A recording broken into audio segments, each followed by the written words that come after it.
All right, and this is it from my promo side here. Now we're heading to Yatta. He's going to be our first speaker today. If you like his talk, so I don't forget, you can thank him with cat memes later. Yeah, just send them via whatever LinkedIn. But otherwise, he will tell us now what impact our technology has on our environment today. Thank you so much for being here. Thank you. Oh, I'm sorry. Sorry, bathrooms are in the back. That's it. All right, hello. My name is Yatta. I'm a cloud infrastructure architect at AWS, and I love to be here and talk about the environment with you. I see a lot of new faces here, which is really great, a lot of interested people. So my talk is about environmental impact of information technology. But before I go into that, why are we all here? I like to start with the why to set the stage, and this is a really boring diagram, but it's really important. So that's why I will show it. So this is the concentration of CO2 in our atmosphere, and you can see here this has been growing and growing and growing and growing. You will not even find a little ditch here during COVID, so it's actually growing and growing. And the reason I want to show you this is everything we talk about today will be related to carbon-2 emissions. And they are relevant even for us as developers, because everything that you do in your development work can actually affect this curve here, and maybe at some point actually maybe let it stop grow at some point. Right now we're at 420 ppm. A normal number would be something around 330 ppm. Another aspect I want to talk about, and that's also important for later on for chip manufacturing and so on, is that there's different types of carbon emission. Right? So it's not only CO2, but there's also other gases around. There's, for example, methane, there's nitrous oxide, and they all have like different properties, like how they actually interact. And we talk about this with something called the heating potential. So we start basically with CO2. It has this heating potential of 1. And actually, the bad thing about CO2 is, and that's something you should remember, is it's pretty long in the atmosphere. So each gram you put in, each time you drive a car, every Bitcoin that you mine, everything that you do will stay in the atmosphere for at least 100 to 1,000 years. Right? And the rest, we are not really sure how long, but it will roughly take 100,000 years. So everything that you do, and that's a big point here, has a very long effect, right, for your children, your children's children, and many, many generations ahead. Other carbon emissions are, for example, methane, right, the farting cows. Sometimes people think it's actually not so bad, right? While it has a 25 times heating potential of CO2, it doesn't actually stay in the atmosphere so long. And nitrous oxide actually has a 228 times heating potential of CO2, and it stays also fairly long in the atmosphere, so 121 years. We will learn about a few more of these greenhouse gases as we go along, and to keep remembering, it's not only about like CO2, but also like how long these things stay in the atmosphere. What does that actually mean for all of us, right? So I was born, for example, here in 1988. I will experience heating and, for example, global average temperature around 1.5 to 2 to 2.5 degrees. We see here Hamburg has been pretty warm in the last weeks. These numbers here, these are average temperatures globally, meaning locally this can be much, much higher, right? So for example, this week China had, in China there was like a heat record of 52 degrees Celsius. In the USA there's basically heat records broken every day. And people who are maybe born a bit later than me, they will definitely experience here with very high likelihood even higher warming, for example, around 3.5 or 4 degrees, right? And what does this mean for all of us then? So first of all, what we will see here is that this will have impact, for example, on the water availability that we have. It will have impact on our agriculture, for example, how many crops we can actually produce. It will have impact, for example, on things like mental health also, right? That's also an important point. And for example, on displacement, right? So many people, we call them refugees, I call them people who want to live, they will come to Europe, right? So they will, they cannot live, for example, in the Sahel zone in in North Africa anymore, so they will come here, right? And these are people who want to live, and this will be something that will definitely happen and is already happening, as we see every day. Other things that will happen here is, for example, we will have serious damage to infrastructure. We have inland flooding. We can see that in the US, for example, right now, where basically we will have very hot places, but also like flooding at the same time. Other things that will actually happen is, and we can look at this from different levels of confidence, is we will have hot extremes. We can see this already, right? So people who, you can see this in Hamburg even though it's usually very cold in Hamburg, fairly cold. Another thing that will happen is ocean acidification, meaning, for example, that the acidity of the ocean will rise with more and more CO2 in the atmosphere, in the water. What this results in is that, for example, fish will not be able to actually find any food anymore, because all these little animals that actually they eat, they are not able to actually form cells or crusts anymore. So basically entire biospheres will actually die, and we will not be able to actually have nice fish anymore. Besides this, there's other things that will happen besides fire, increased fire in weather, for example. We see that, for example, in Canada, it has been burning in North America for several weeks now. Another more practical thing is drought in Germany. So we have right now a strong drought. Roughly 1 year of rain is missing since 2022. So we have like drought regions here. And they also actually are affected by IT. We will learn later on that IT actually uses a lot of water, not necessarily in Germany, but for example in Taiwan or in Arizona. And this actually results in drought effects getting stronger and stronger. A very practical thing of this is that for example, this year's yield here in Germany was roughly 30% less than average from the past years, right? So this will affect the amount of money you need to spend on flour, on your Pflanzbrötchen, for example.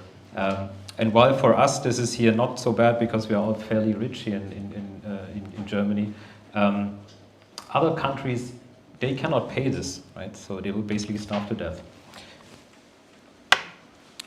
Practically what this means is each of us has a carbon footprint. For example, for someone here living in Germany, that's roughly 10 tons of carbon footprint every year. And the IT that you use, the Netflix that you watch, the devices that you buy, they increase this emission.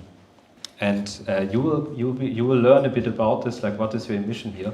But essentially, you have all the power here to change it and reduce this for yourselves. Okay, so why are we then here? So we want to protect natural resources, and actually every gram CO2 matters here. So we learned now that essentially it's not just about the CO2 itself, but also how long it stays in the atmosphere, which is a very long time. Therefore, every gram you put in here will actually matter. The same is actually true for every kind of water that you use. So every milliliter of water actually matters significantly. I want to dive a bit into sustainability, first of all, like what that is, because essentially the theme of this day is about sustainability. And then we'll dive a bit more into the technical aspects of IT. So when you hear sustainability, it's first of all something called a normative concept. What roughly means, it can mean anything you want, right? So based on like what culture you talk to, if you talk to someone from McKinsey or someone, they all mean something else when you talk about sustainability. So when you hear this term, ask the people that are talking about this, what do they actually mean with this? This term is often used actually as greenwashing. Greenwashing is deceptive marketing, for example, that you actually pretend that you're actually saving CO2, when you're actually not. So be careful when you use this word sustainability. This is a more longer definition that I like a lot more than this. And this gives us some understanding of like how things are actually connected. Sustainability, everything that we need for our survival and well-being depends either directly or indirectly on our natural environment. This practically means we are connected to our nature. So everything that we actually do is indirectly or directly connected to this. To pursue sustainability is to create and maintain the conditions under which humans and nature can exist, productive harmony to support present and future generations. The word is about harmony. So everything that we actually produce, that we create, that needs to be in harmony with essentially nature being able to replace what we have been using in the past. So how do you then, when you talk about sustainability, what will then happen is, okay, you need to think about development. This is not IT development, this talks about development in general. So sustainable development definition, meeting the needs of the present without compromising the ability of future generations to meet their own needs. Wow, what the hell does that mean? So meeting the needs of the present. Now the question is, what is the needs of the present? These are, for example, economical factors here that come into play. We all want to eat, we all want to have our jobs, and we want to basically find a compromise here between the needs of the present and the needs of future generations, which is very difficult to do practically. These sustainable development goals have been defined by the UN. I will not go in deep into them, but you should have seen them once. So essentially, they are, you could call them like political tools. When you talk about something like sustainability on a global scale, you want to align them to these 17 sustainability goals. The ones we will be looking at today are actually clean energy, innovation and infrastructure, clean water, and responsible consumption. I will skip over this. So let's now break down a bit information technology into smaller pieces.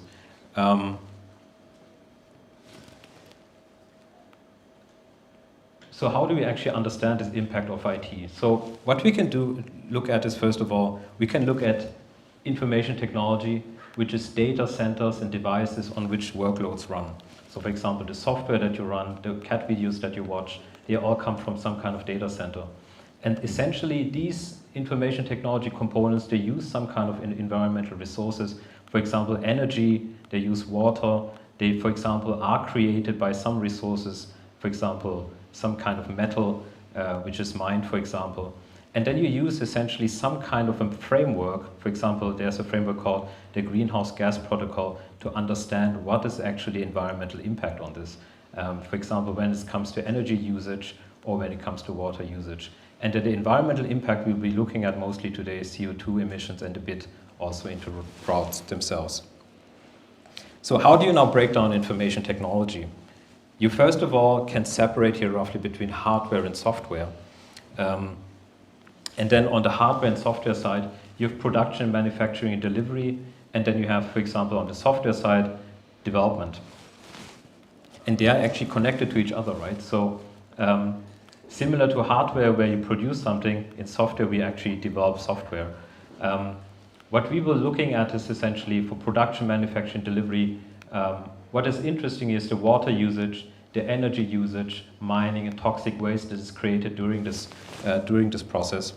Then we have operation and usage, which is the one that you should be attentive about. And this also is an equivalent to actually then running the software, right? So when I run my data center, if I run my computer, there's stuff running on it. And this is practically, for example, running software, transferring data, or storing data. And here, what is important is, for example, water and energy use. And at the end of the story, we have actually disposal of this hardware.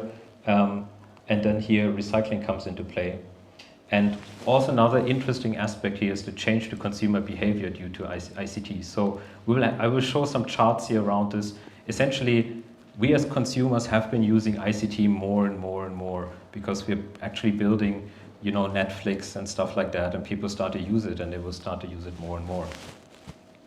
Today we will focus mostly here on operation usage, production, manufacturing, especially energy and water usage. When you want to now understand, like, how do you actually understand the impact of something like the energy usage of a data center, there's something called the Greenhouse Gas Protocol. And it basically defines these three scopes. I'll not go into too much detail. I think this picture shows it a bit better. essentially as a company, and also a company that you work for, what you can do is you can follow this greenhouse gas protocol and then understand what is actually your economic impact, specifically when it comes to carbon emissions. And you have here, for example, the scope 1, scope 2, and scope 3.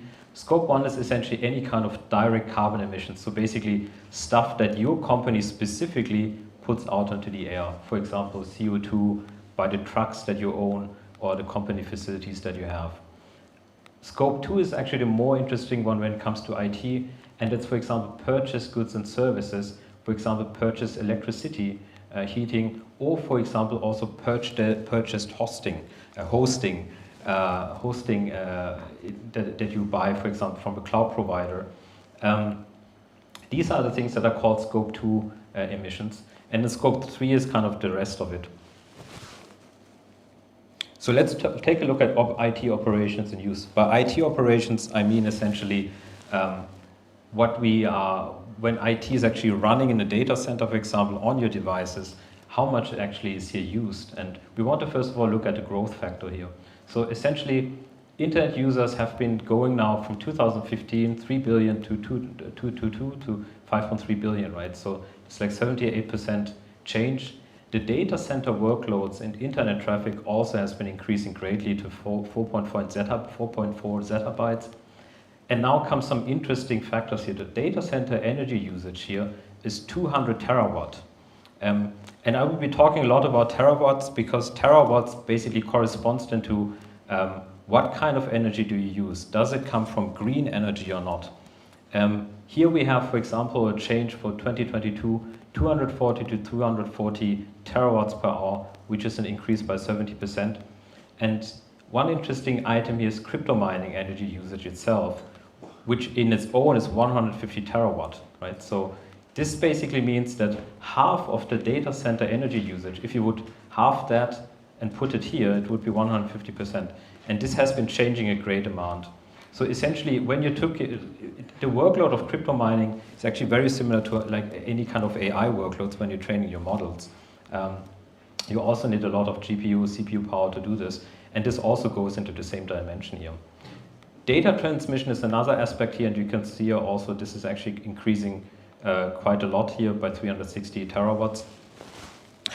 Now, when we look at this type of energy, what does that practically mean? So the greenhouse gas emissions of a data center, of all the data centers that we know about, is roughly 330 million tons of CO2 equivalent.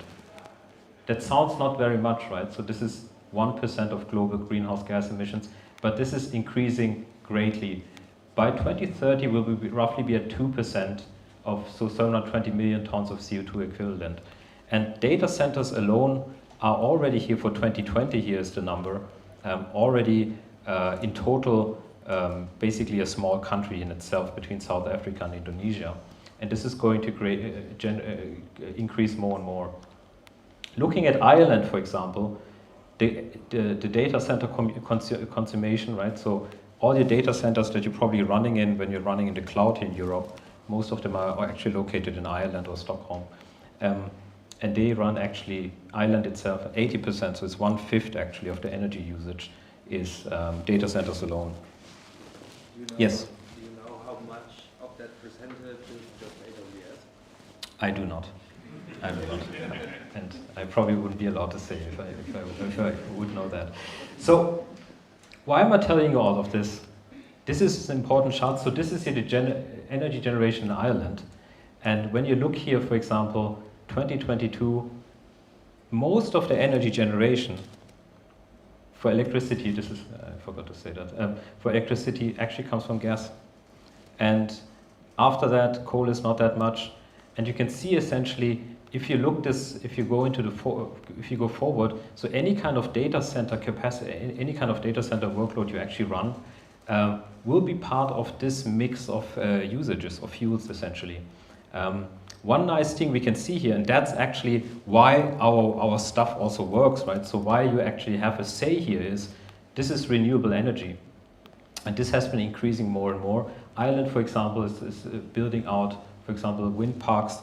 And essentially, if you choose, for example, to put your workloads into data centers, And the providers of these data centers, for example, they buy green energy. That doesn't mean specifically that for this country then that the specific server that's running is not maybe coal-powered or gas-powered, but it means that in the future, essentially, you're building up capacity. So you're actually giving the people the money that needed to build, for example, green energy out.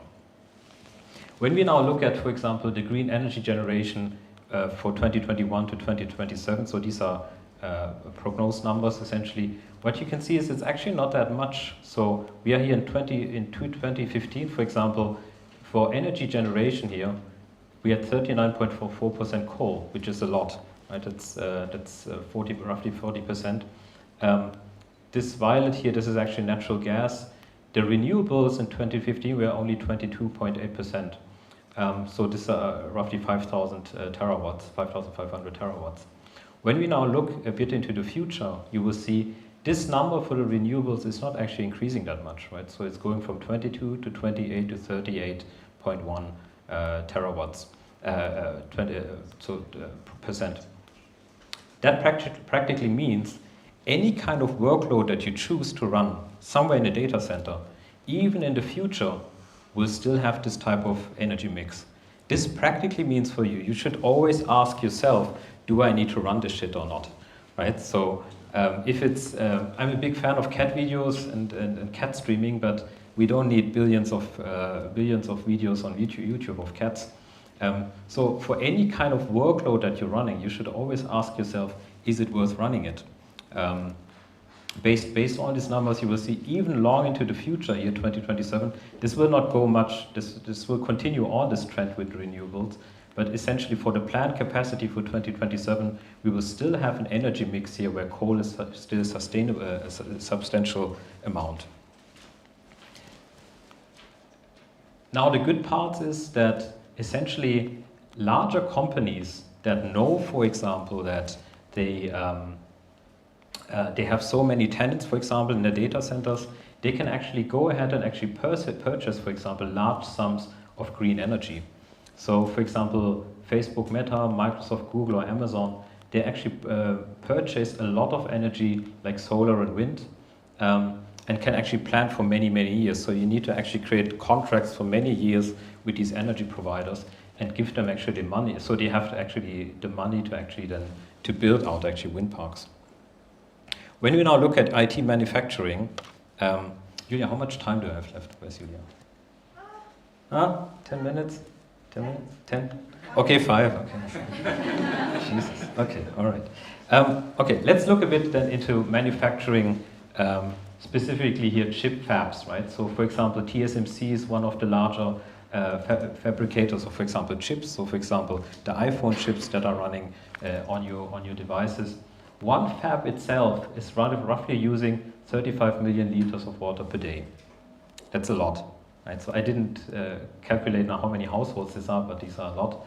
One chip, for example, one chip in your iPhone or something like that is roughly 160 liters of water. Why this is used is essentially you need to wash in the process of fabs. You need to wash a lot these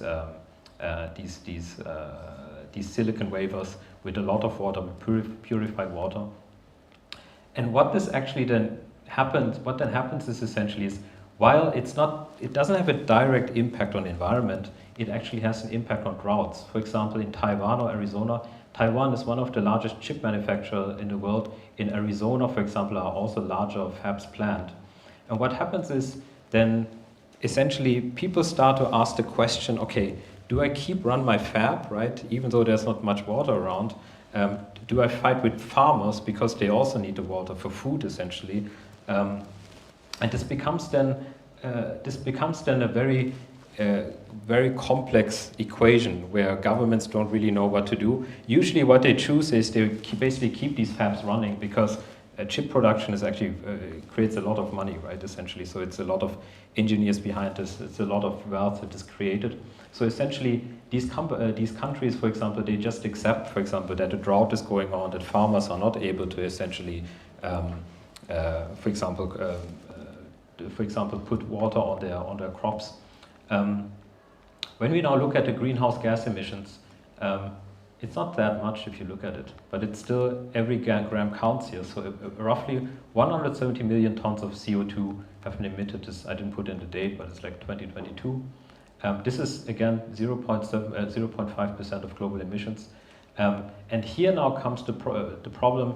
These greenhouse gas emissions are not only CO2 essentially, they're also like really bad stuff. And now this is the chart of bad stuff. So if you look here, for example, we have here at the top all these different gases that are emitted and also like their heating capacity essentially. So we learned about CO2, for example, or N2O. And you see here there's like a lot of nasty stuff here that actually has a lot more heating capacity. So for example, when these are emitted, they have, for example, 30,000 and 33,500 times the heat capacity is then essentially used. And lifetime in the atmosphere, that's what I want to look into. You can see here, some of the stuff is really long in the atmosphere, holy crap. So it's 50,000 years for this type of gas. This means actually practically every chip that you buy, every iPhone that you buy, every Mac that you buy, actually is part of this here. Another thing that will happen is, and that's also an unfortunate effect, is unfortunately that while basically the integration depth of the CPUs goes down, right? So these are getting finer and finer. So this is, for example, then the 2 nanometer process. The amount of CO2 emitted actually goes up significantly because you need to put in a lot more water and a lot more energy to create this type of processors. For example, these are kilograms. So for example, these 2 nanometer and so on, they're actually getting started. You will have almost 1 ton of CO2 emitted. And very practically, before Julia kicks me out, for iPhone 14, so these are actually numbers from Apple themselves, right? So this is not something scientists actually looked at. An iPhone 14 actually, if you buy one, has a CO2 equivalent of 73 kilogram, up to, for 1 terabyte storage iPhone, 124 kilograms. iPhone sales in 2022 have been 225 million. So you can calculate this. So roughly all the iPhones sold in 2022 have 16.4 million tons of CO2 equivalent, right? It's not 1 billion tons, right? But it's still something here. All right, summary. What you should always think about is revisit if you should run that workload, right? You saw now, you learned now essentially, there is no really a simple way for you to define like what kind of energy is used. So basically, saving energy is very important, and it practically means you need to save on the workloads. Also, if you think about this, relocate your workloads if you can into data centers or providers that are interested in green energy, and also recycle or reuse your devices practically. So these are practical things you can really do to lower your carbon footprint and also save nature. Thank you.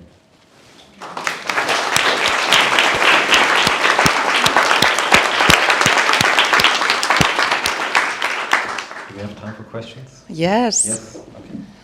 Question. Of course we have time for questions, always. This should be a discussion, but not so much. Okay.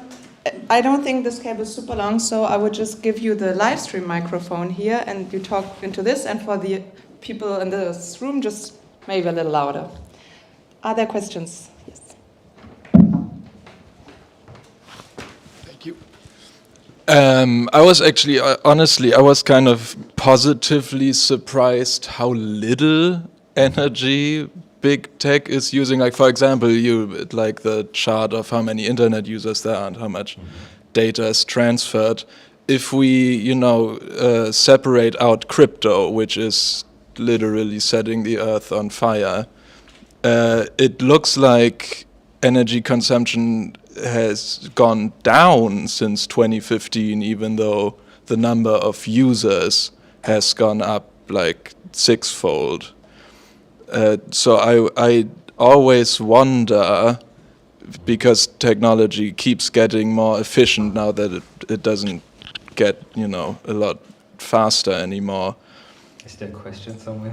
Yeah, is this really is this where efforts are best spent instead of, the like 20 companies on Earth that cause 30% of all emissions?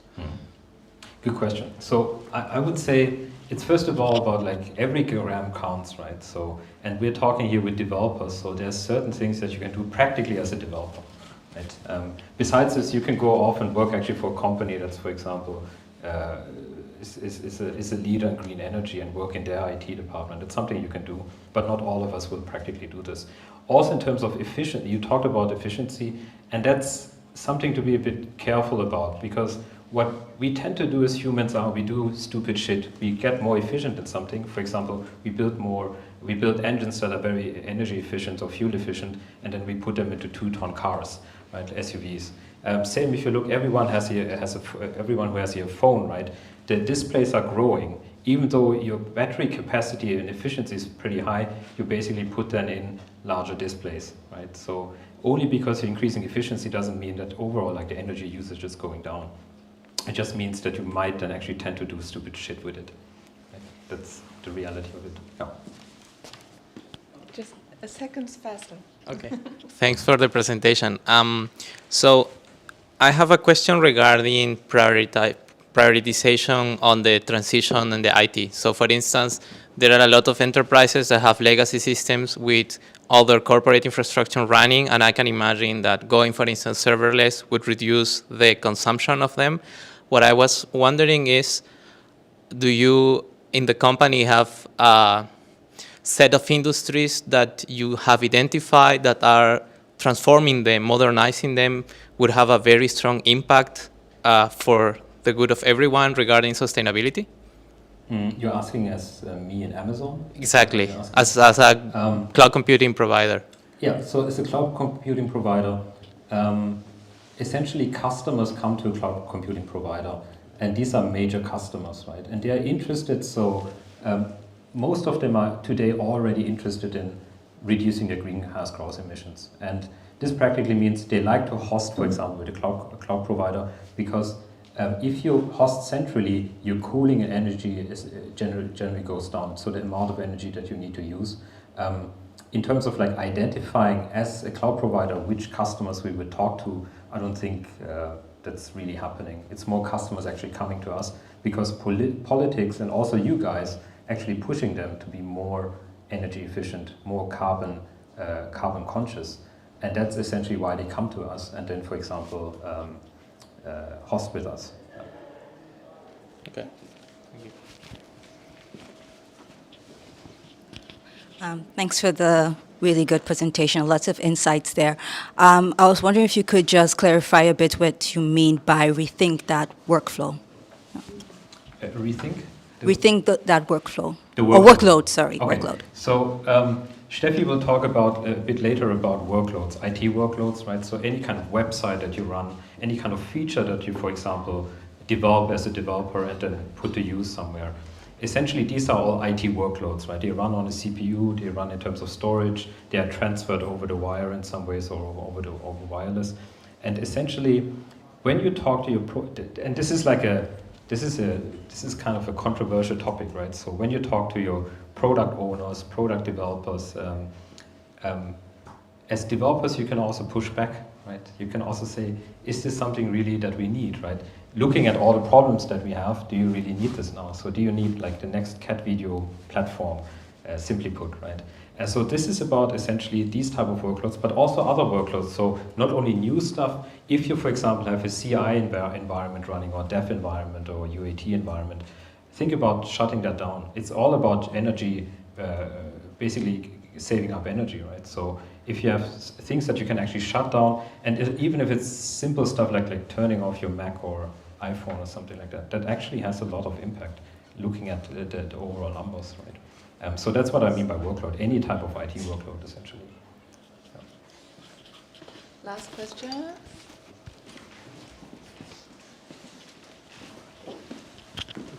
Yeah, it's mine. Would it be, when you think about where to run stuff, would it be, or can you make a saying about, is it more energy efficient to run it on a local device? So if you have your phone run it locally or put it into a data center?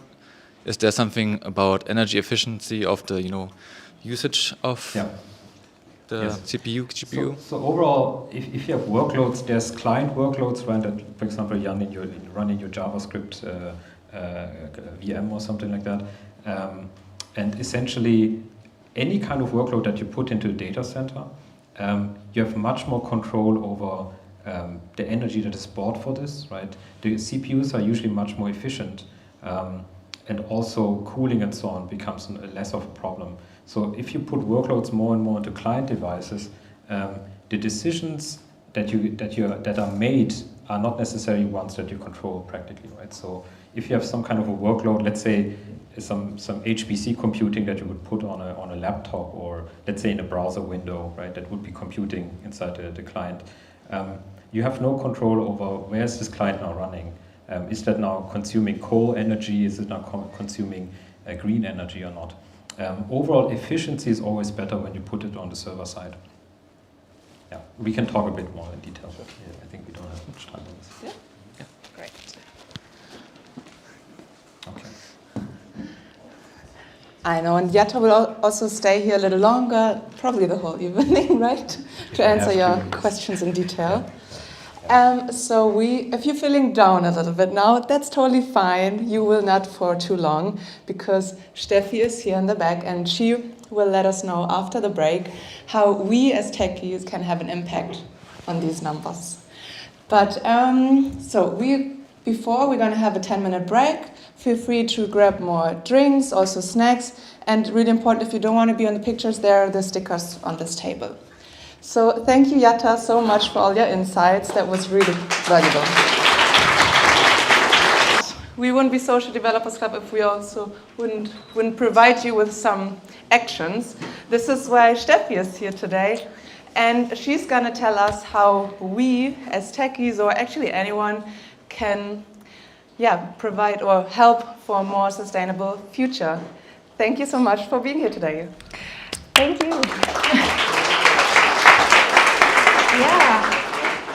Great to be here. I was actually joking with Jetta this weekend that this is kind of a good cop, bad cop situation. So usually I'm the bad cop, and today I get to be the good cop. After you heard all the negative impacts, I'm here to talk a little bit about what we as tech people can do. And when I say tech people, I mean all of us, not only developers, but also designers, product people, even agile coaches can have an impact, actually. And I think that what we need to do is to rethink the way that we build digital products so that they also have a positive impact. Let me share a few words of who I am, what brought me here, and why I'm standing here today. So my story with sustainability started 2015. I was working in Costa Rica. That's the image to the left. Beautiful country, beautiful nature, and that really impacted me in a way that I thought, okay, we need to protect this planet. So I started doing all the sustainable lifestyle stuff, zero waste, conscious shopping, whatever, but then realized, okay, in my personal life, the impact is just not big enough. So that kind of spilled over into my work life, and after studying IT, I worked as a product manager, and I really make sure to work for companies that try to impact the world in a positive way. Now, end of last year, I struggled a little bit with that job, and I decided to walk the Camino de Santiago through Portugal and Spain this year because I wanted to get some clarity about my future. And as it happens so often on the Camino, things happen. So before I even started walking, I realized that I'm not supposed to be a product manager, but actually a product designer. So that gave me a lot more headspace while walking. And then while I walked, which is the image to the right, 2 weeks in quite some heat, even though it was only May, and without 1 day of rain. So this year is exceptional. You might have heard it in the news, and for me, that really brought the message home that we need to do something and we need to do it now. So I decided to start my own gig. I call it Rethink Product, and now I focus on building responsible and sustainable digital products as a product designer. we heard about that digital products are not only the solution, but part of the problem, right? We talked about energy, we talked about water, which not only gets used in the production of hardware, but also to cool your data centers when your software is running. We talked about CO2 emissions, and there's also the topic of e-waste that we here don't see, but in developing countries, this whole stuff gets recycled. And this is why I see, or why I say, or I'm here to advocate for a different way to build our digital products. I just learned that we have to define what sustainability actually means to us. And for me, I see the whole sustainable development goals that Yatta just showed. They're all a part of sustainability. So this is not only about climate change and environment, this is also about being inclusive. And yeah, equality in tech is a big topic, and also ethics. But to keep this talk kind of short tonight, I want to focus on developers, being at the Social Developer Club, and then also, yeah, focus on the technical side of things, and we will mainly talk about saving energy and thus reducing CO2 emissions. That doesn't mean that the other aspects are less important. I have, as a designer, a big heart for all the other stuff, and this also has a big impact. But it's not going to be part of the talk, but we can still talk about it in the Q&A or in the networking session.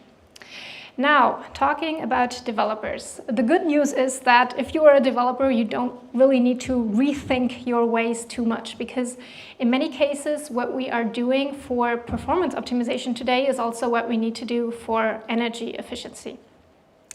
To make that a little bit more tangible, I brought this very simplified graphics of, let's say, software. So on the one side, we have our servers, and even if your software is in the cloud, we just learned at some point there is a data center that uses energy, that uses water. Then the whole data needs to be transmitted to whoever is the end user of your software. So whether it's a wireless or a wired network, there is some energy that needs to power those networks. And then in the end, you have the end user device. Could be a phone, could be a laptop, could be whatever. Of course, they all need energy. You need to charge your phone, right? But the bigger problem here is the e-waste.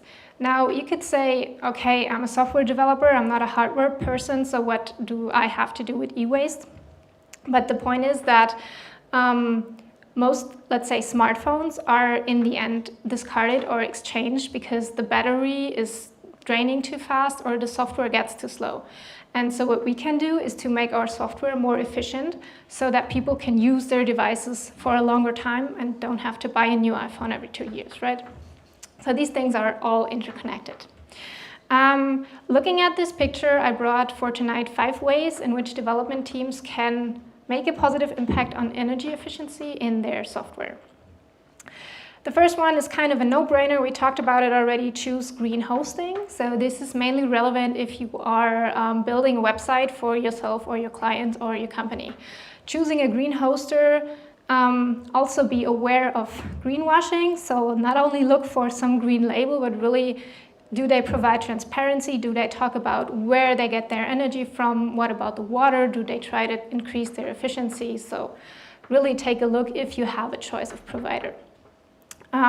The good news is if you're with one of the big cloud providers, then they're doing a lot, as we just learned, like they can purchase large amounts of energy for a longer time. So I would say they're not perfect, but they're good enough. So you don't need to think, oh my God, do I have to switch from AWS to Azure now because they're 1% better in whatever. So green hosting. Now, the second point is related. Host the data closer to your users, because the shorter the distance that all your data needs to travel, the less energy is expended. So when choosing your AWS region, make sure it's closer to your user base. If you're an e-commerce shop in Germany, for example, and if you have a global audience, look into content delivery networks, like where you have a network of servers that host the same data, basically, and then when trying to deliver something to your user, the server which is closest to the user delivers large files. So usually that's used for images or videos or stuff like that. Yes? Do you have data architecture on this, if it's more sustainable to run 270 edge locations instead of one central data store? I don't bring data for tonight, no, sorry. Yes. Okay, next one. Now a big lump topic, I just put it all together, building lean and energy efficient services. So we can take a look even at programming languages, the code frameworks we use, and then obviously architecture. So in programming languages, there's an interesting study out there that you can Google where they compare different languages for energy efficiency. So whatever your choice of language, you might want to take a look just because it's super interesting and maybe at some point you can switch. Sorry? Then we have code frameworks. So there you basically have a choice between these very big one-size-fits-all libraries and frameworks that come with a lot of overhead. And then there are others where you can pick and choose some modules that you actually need. So that would be the better choice because then in the end your code base gets smaller and that also has a positive impact. And with architecture, there are obviously a lot of decisions that need to be made and can be made. So this really has a large impact. I cannot go into all of it, but just some questions to get your thinking would be what needs to be always on and what can be turned off. Like, do you need your staging development running on Saturdays and Sundays? Maybe not.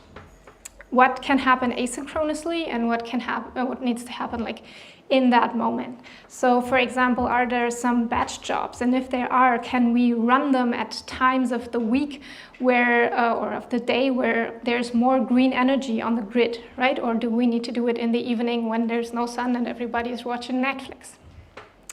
And then Jetta also mentioned it, like the whole topic of utilization of hardware.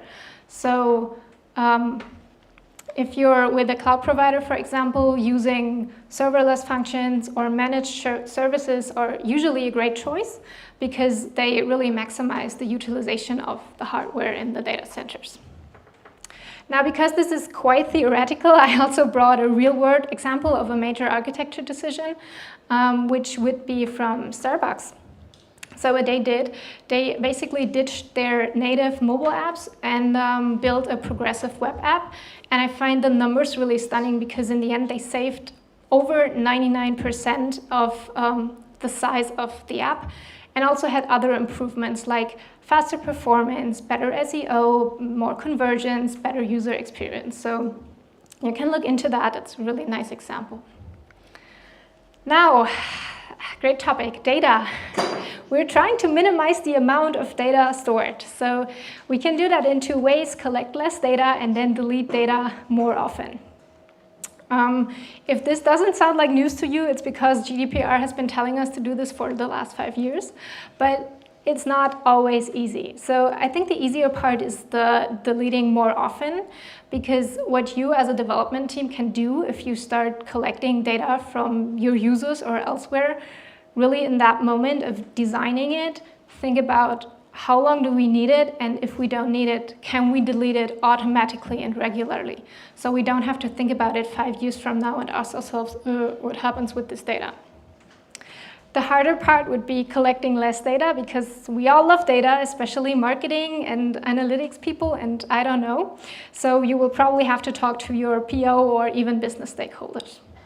But still, there are some things, for example, if we have an A/B test and are tracking some custom interactions, we can think about, okay, if this test is over, even after 5 iterations, can we stop collecting that data and can we delete the data that we're not looking at anymore anyways? So really being aware of what data you collect and store. And then when we come to the whole transmission part, which means, so basically if you transmit data to your users so that, for example, your website is rendered and displayed, your applications have functionality, and even if we're talking about downloaded software, like in the case of the Starbucks app, the smaller the size, the better it is. So sticking with the website example, which is probably the one that you can relate most to, we're talking about page weight. So how many kilobytes or even megabytes is your page big to be rendered and to have all the functionality that users need? The first thing that you can do is measure it, and then there's also a thing like a page weight limit. So you say, okay, my web page shouldn't be bigger than 500 kilobytes, and then you can think about, with a new feature, are we going over? If yes, what do we need to do? And in the end, then also reduce the size of your page. About measuring, I brought you some carbon analytic tools. Yes, they are out there. You can input your website's URL and then get a number, not only how big it is, but also how much CO2 equivalent that emits. Now, the big thing here is that these numbers vary. So even if I put in the same URLs in 3 different tools, I will get different numbers. Why is that? Because you can measure the page weight, so there you have one definitive number, but then you need to make assumptions for how big is the distance between the server and the client, how much energy gets consumed, how much green versus gray energy is on the grid. And all these assumptions are different and we don't know for sure, so that's why there is no correct number. But what you can do is to compare your web page to other websites. And it's also nice for stakeholder communication, like especially the website Carbon to the right, where you have this big red banner that tells you, oh, your web page is dirtier than so-and-so % of other web pages. This is always nice to give to someone to say, hey, maybe we should start thinking about sustainability here. If you say, okay, we don't want to have this discussion about the correct numbers, you can also use other tools that you probably already know and use that have more trusted numbers and only look at the page weight. So this is a screenshot from the Google PageSpeed Insights, which basically does the same thing, measures the page weight, gives you some really good metrics, and then also gives you a list of what you can improve. You don't have a CO2 calculation there, but you avoid this discussion about the correct number.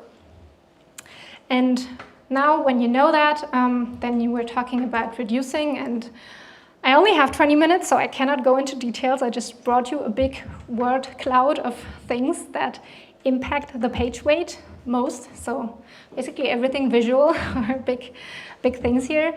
And I think the takeaway here is that all these things are in the intersection of design of development. So it's really good to find a sustainable-minded designer and then work together on this thing. Now, I also want to give you a more practical example. And this is why I brought a case study from one of my old employers, Otto. So we're talking about e-commerce, and we tried ourselves at image optimization. And to give you some context, we're talking about auto product lists. So basically, if you search for a dress, you would get this, or if you navigate through the menu, you will also get this kind of page where you have, 100 different products, and each of them has an image. So lots of images that gets displayed that add to the page weight, and we want to look at what we can improve. Now, the first thing that you probably think of is lazy loading. So if I scroll down, then only at that point these images get loaded. And if I don't scroll down, we don't need to load the images in the last row. This is already implemented, but we wanted to go a step farther.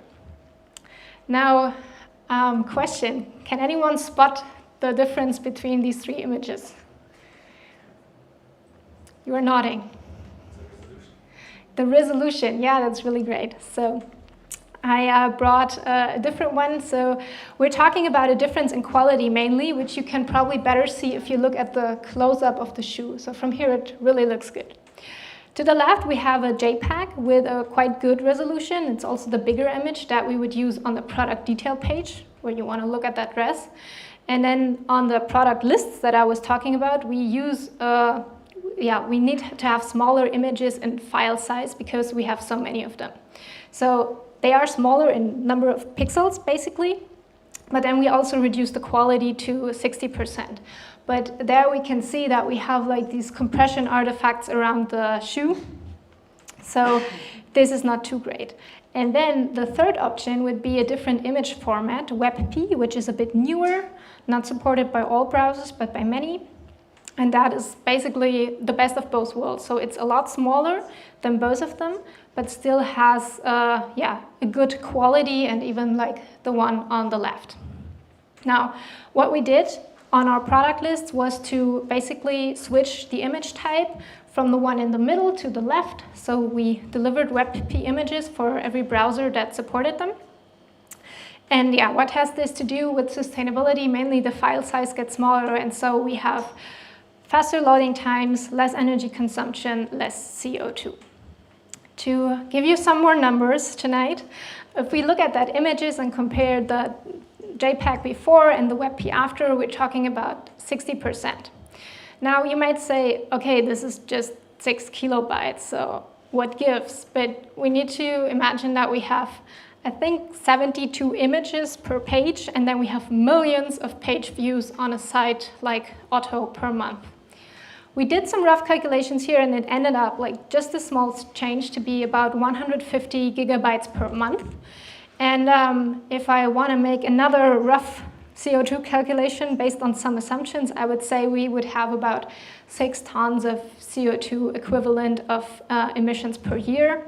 To put that into context, we already heard that an average German uses about 11 tons of CO2, so that would be half an average German. Now, there we noticed a problem because with the image to the left, we had like really nice 60% size reduction, but there were also other images where that was not the case. And the reason is the background. So that lady here is in a nice patio, I don't know, nice background. So what we then also did was to change our image selection algorithm to prefer those images that have a uniform gray background in this case. So basically, there are some guidelines for sellers that their main image of their product should be gray already, but not everyone does that.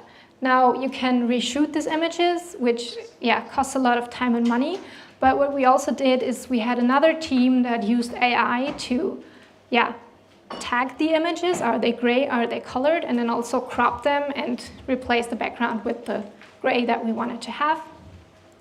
Then in the end, they also needed to tag them with metadata so that our dumb algorithm in the front end just could say, I want this one and not that one, instead of looking at pixel colors, right? So, and in the end, that change, again, was even more impactful. We're talking roughly 500 gigabytes per month. Again, that would be 1.7 average Germans in CO2 emissions. It ended up looking like this. So this is not the same site because I needed to find screenshots that are now live. So there's different sites. But you can see the difference because this also has a usability impact. And this is why we had design and marketing on board from the start. So marketing even did a customer survey where they found out that the customers prefer the uniform gray because it's just easier to recognize how the dress looks and to compare them and stuff like that. The branding team loved it because it gives the site a more modern look. And in the end, it was quite easy to get everyone on board. And this is also a nice example where we can see that sustainability is not another thing on top of everything else, but it also has impacts on performance, usability, brand image, and even conversion. So if you ever need to sell a sustainable change, you can look at what are the other advantages that address the motivations of your different stakeholders and then really play with them. And in the end, in this case, everyone basically wanted the same, just for different reasons. So coming to an end, I again want to mention that this is not only about development, but we can include sustainability in every part of our product development, starting from the idea. So Yatta just said, do we need to run this shit? And I would go one step further and ask, like, do we need to build this shit? And if yes, why? And for whom? So I would encourage everyone to really ask these questions and also push back to your product owners or stakeholders. Why are we building this, right? The design phase also has a big impact. You can ask yourself, who are we building this for? Is this just our users or who else is impacted? And then in the end, we can even look at the product development process. How are we building things? How much waste do we actually produce? What is actually used? And I think there's also a big impact there. And that's why I also said, like, all of us tech people can have an impact there. It's not only developers or designers. Now, what gives me hope is basically two things. So the first one is that we can see a positive push from many directions. So the customers want to know more, they want transparency. The employees also push for more sustainable processes. We have financial investors that look more closely at these ESG criteria, and if you're not sustainable, this is basically a bigger risk.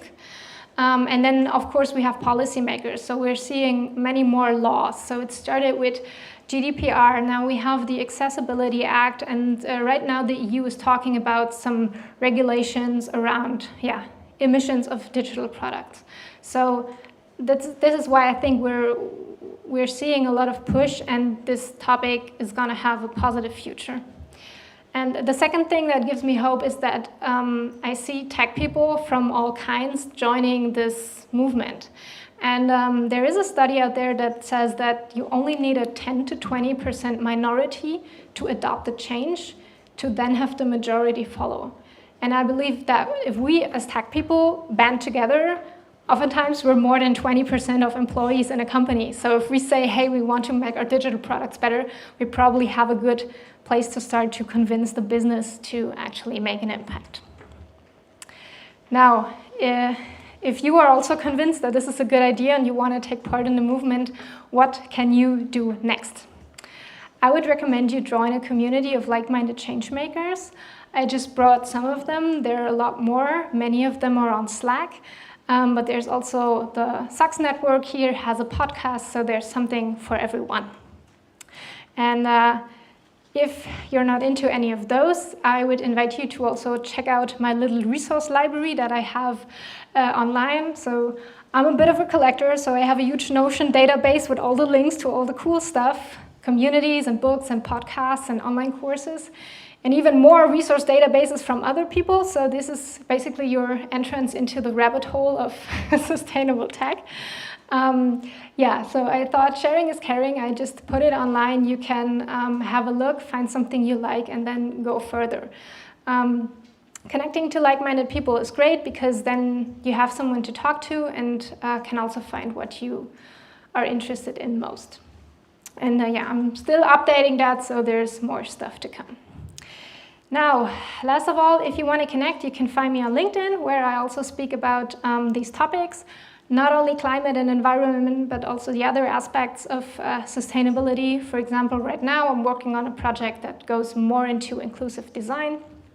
And with that, I would like to say thank you for listening. I hope you feel inspired to dig deeper into sustainable tech and make an impact. And I'm looking forward to your questions.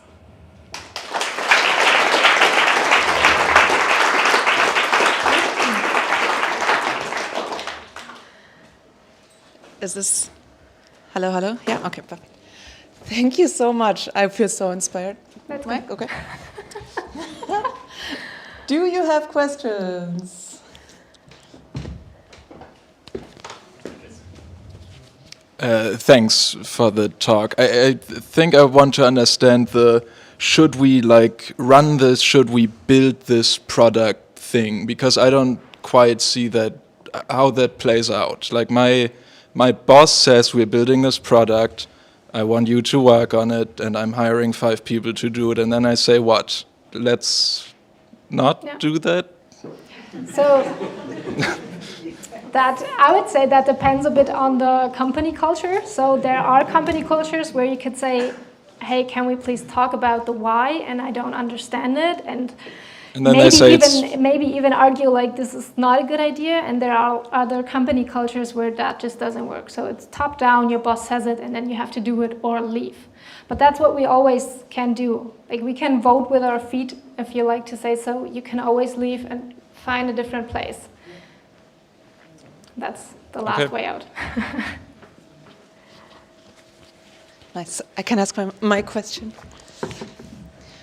So where do tech teams usually start if they want to reduce it, or if they get it like on, I don't know, the boss's yeah, to say, okay, let's go. You can start somewhere. Where would you recommend to start? So two things. If we're talking about like the development teams, I would start with all those things that really have a performance impact. So mainly the things that I showed here, because it's easier to argue and it's easier to kind of weave in this, hey, we're doing this for performance optimization, but hey, this also has a positive impact on energy and CO2 and these things.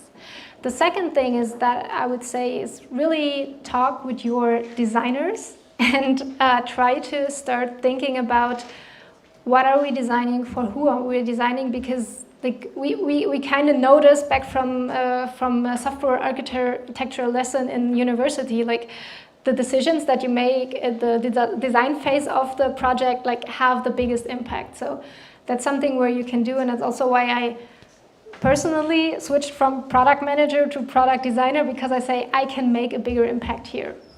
And yeah, usually a lot of design folks that I know are really into this topic, and we all want to make a positive impact, right? So that's something. Are there designers here today? Yeah, nice. It's your job now. No, just kidding. I just talked to both of them. I think they're both already really sustainably minded, so this is good. So not telling you guys something new. For the questions, raise your hands again. I forgot. Yeah. Do you know of any resources like patterns to start in software development and patterns like designed for sustainability? This is why I gave you the link to my little resource database. I will also put the slides online in the meetup, so you can look that up later. And there are different things. I don't remember the names, but there's something like Sustainable Web Manifesto, I don't know, things in there. And they really have a big collections of patterns, of things that you can think about, of architecture questions. And they come in all shapes and sizes. So we have something for the design phase, we have something for the more techie stuff, architecture, back end, front end, I don't know. So you will find something there, and that's where you can start and then dive deeper.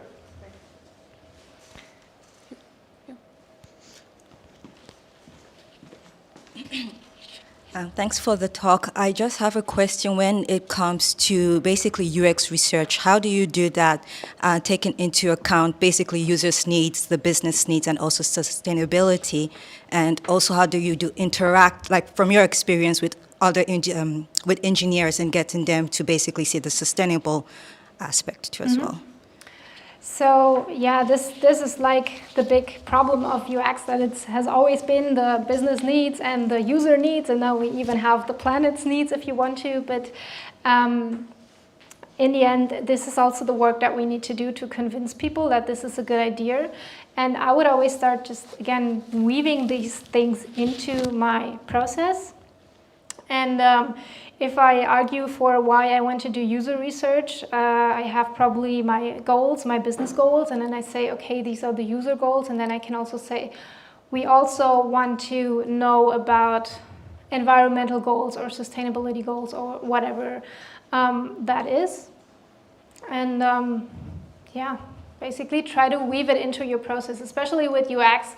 It's, again, not inventing the world anew. It's often like building on the things that you do anyway and just putting another aspect in it, putting another lens. So, for example, if you have user personas of your main user, you can also think about who else is impacted by the use of this product and then create personas for them. There are even non-human personas like Mother Nature or the river that we're polluting, or bees, I don't know, these things. So you basically have the same tools, you just put another aspect in there.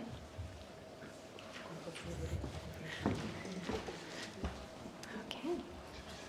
We don't have time for any more questions, but Steffi, you will also be here a little longer, right? I will be here. Great. So we will now head to the networking part. And also a little reminder, again, if you want to, like Steffi and Yatta today were first-time speakers at a Social Developers Club event. So if you want to try this out as well, check out our social accounts tomorrow, or maybe your email as well. We will tell you more about the Hello Stage event in August. But for now, that's it. Thank you so much, Steffi, for all your great insights tonight. Thank you for having me.